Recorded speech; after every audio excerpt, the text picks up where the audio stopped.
Évangile de Jésus-Christ selon saint Jean. En vérité, je vous le dis, celui qui n'entre pas par la porte dans la bergerie, mais qui y monte par ailleurs, est un voleur et un brigand. Mais celui qui entre par la porte est le berger des brebis. Le portier lui ouvre et les brebis entendent sa voix.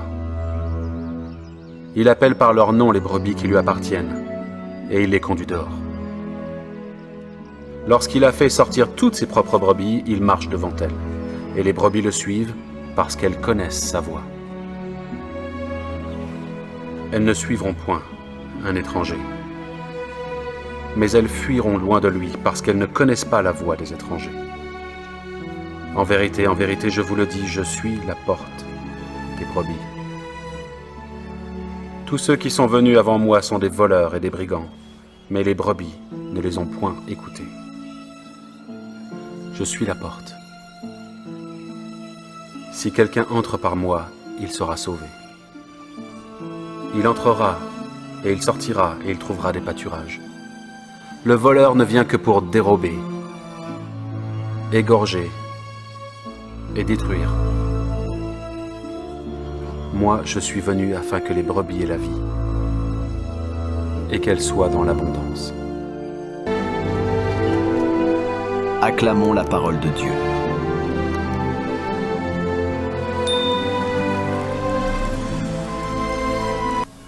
Pourquoi Jésus est-il venu?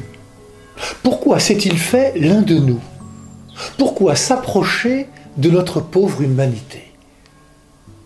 Eh bien, la fin de l'Évangile est claire. Il est venu pour que nous ayons la vie en abondance.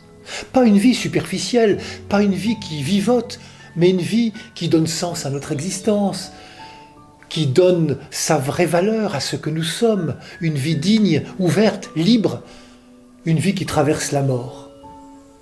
Jésus se fait le berger qui met en confiance, qui prend soin de chacune, de chacun. Il peut agir ainsi parce qu'il nous connaît. Il nous appelle par notre nom. À ses yeux, nous ne sommes ni des numéros ni des objets, mais des personnes capables de répondre à la confiance qu'il nous accorde. À l'image du berger, Jésus oppose celle du bandit, du voleur, qui n'agissent que par intérêt, qui bafouent les libertés, qui ne nous portent aucune considération. C'est eux qui sont le centre de leur existence. Tandis que pour Jésus, c'est nous le centre de sa préoccupation.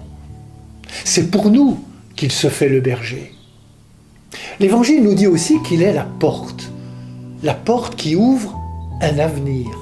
Il est celui qui fait sortir de l'enclos, comme jadis Moïse fait sortir le peuple des Hébreux de la terre d'esclavage. Passer la porte, qui est le Christ, c'est découvrir une vie nouvelle. Une nouvelle terre, celle des béatitudes. Cette terre, vous savez, où chacune et chacun a sa place. La terre de la fraternité véritable. Une terre où je ne vis que pour l'autre. La terre de la vie en abondance, parce que cette vie-là, c'est celle de la vie en partage.